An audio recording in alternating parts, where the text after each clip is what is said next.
وهذا کتاب او دا کتاب انزلناه نازل کړو موږ دا مبارک برکت والا دی مصدق تصدیقون کې دی الذي بین یدیه هغه کتابونه چې د وړاندې دی ولتنذر القرى او دې د پاره چې ته ويروي القرى اصل د کلو مکی والا ومن حولها هغه څوک چې چار چا پیر دین دی والذین یؤمنون او خلق چې ایمان لري بالآخرة پرز د آخرت باندې یؤمنون به ایمان لري په دې کتاب باندې وهم علی صلاتهم او هغه په خپل منځونو باندې یحافظون ساتنه کوي اعوذ بالله من الشیطان الرجیم بسم الله الرحمن الرحیم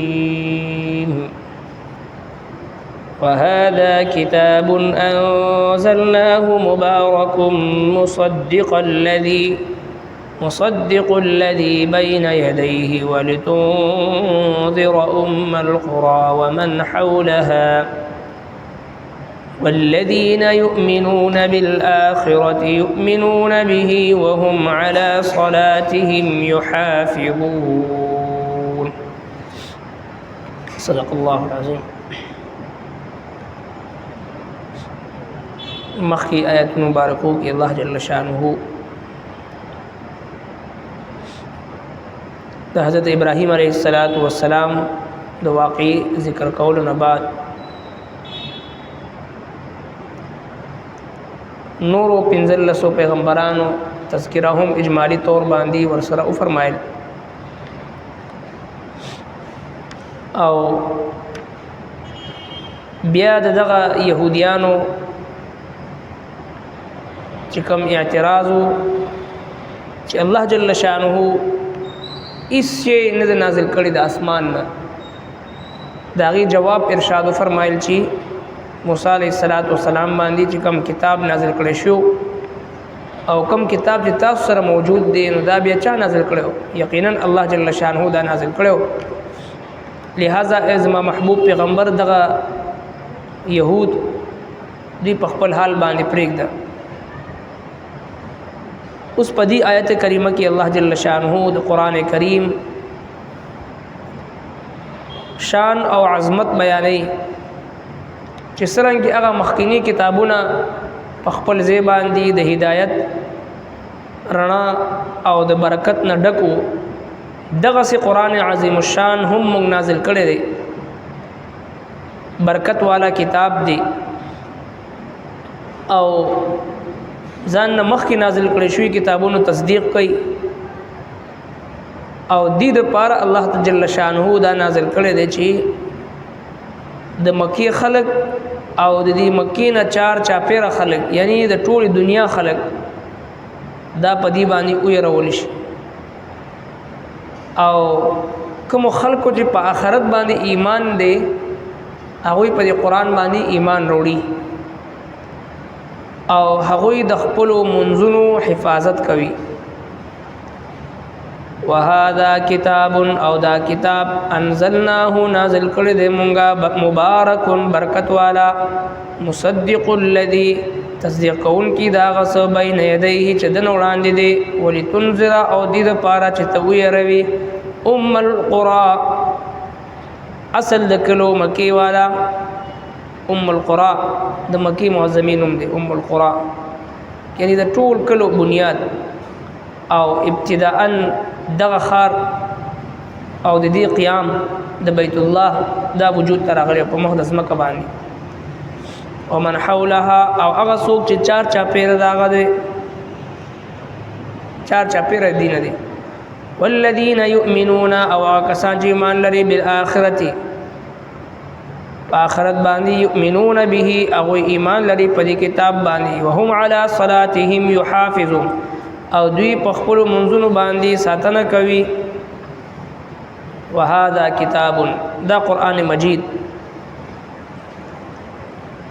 انزلناه چې موږ نازل کړی دی مبارک برکت والا دی قرآن کریم د برکت نه ډک کتاب دی ظاهری باطینی او روحانی جسمانی دنیاوی او اخروی په هر اعتبار سره یو مسلمان چې برکت حاصلې د قران کریم نه هغه ته حاصلې برکت څه شی دی دا د مؤمن یو لوی هتیار او د الله تبارک وتعالى طرفنا یو لوی نعمت هغه د برکت په صورت کې دی رسول الله صلی الله علیه وسلم د برکت سوال کړی دی چې کله به د رجب المرجب میا شروع شو نبی رسول الله دعا فرمایل اللهم بارک لنا فی رجب و شعبان د برکت سوال به یو دغه سي اللهم اغفر لي ذنبي ووسع لي في داري وبارك لي في رزقي اے الله زما پر رزق کی برکت واچي په هر سیز کې د برکت سوال نبی رسول الله والسلام مونږ ته خودلې دي نو یو کثرت وی یو برکت وی د مؤمن نظر همیشه هغه په برکت باندې وی په کثرت باندې نه وی چې کله د الله تبارک وتعالى د طرف نه چاته برکت ملو شي په عمر کې په رزق کې په مال کې په اولاد کې چې کله برکت ملو شي نو ظاهری د ظاهر په اعتبار سره هغه څه ډیر کم وي خو پاغي کې الله تبارک وتعالى د بنده دنیا د آخرت دوانو ډیر لوی خیر پاغي کې خوي خو هغه مال دی دولت دی اولاد دی هر یو شی دی چې پاغي کې برکت وي نو انسان د پاره هغه کافی او شافی وګرځي برکت دا د الله تبارک وتعالى یو خاص صفت دی تبارک الذی بيده الملك وهو على كل شيء قدير برکت والا دے اغزاد چې دغه پلاس کې دے بادشاہي او هغه په هر څه باندې قادر دے تبارک الذي جعل في السماء بروجا تبارک الذي نزل الفرقان على عبده ليكون للعالمين نذيرا فتبارك الله احسن الخالقين بس برکت والا دے الله تبارک وتعالى ذات نو د الله جل شانه ذات برکت والا دے چې کله یو مؤمن په یو کار کې د الله جل شانه د حکم او د الله د محبوب پیغمبر اطاعت وکي نو رب کائنات دته په هغه سیس کې برکت واچي او دغه شی قران عظیم الشان د دې مطابق ژوند تیرول د قران کریم تلاوت کول د قران کریم چې کوم معمول نبی علیہ الصلوۃ والسلام مونږ ته خودلې ده کثرت سره د قران کریم تلاوت کول سحر منځنه بعد د سوره یاسین او دغه سي ماخام د سوره واقعه مسخوتن د کیدو نمخ کی سوره ملک اورز د جمعې سوره کهف او دغه سي د شپې سوره سجده او دغه سي د آخري درې سورتونه د دې کثرت سره اهتمام سحر او بیګا د قران کریم کوم سورتونو معمول د نبی علیہ الصلوۃ والسلام مبارک په ژوند کې او موږ ته خودلې ده کداغي مطابق زموږ استاد ژوند تیر شي نو په دې ژوندۍ کې د انسان برکت وي لہذا کوم خلکو ژوند کې الله جل شانه برکت یې خوي بظاهر باندې هغه کم ژوند تیر کی خو پاغه کم ژوند کې دومره لوی خیر الله جل شانه هغه نه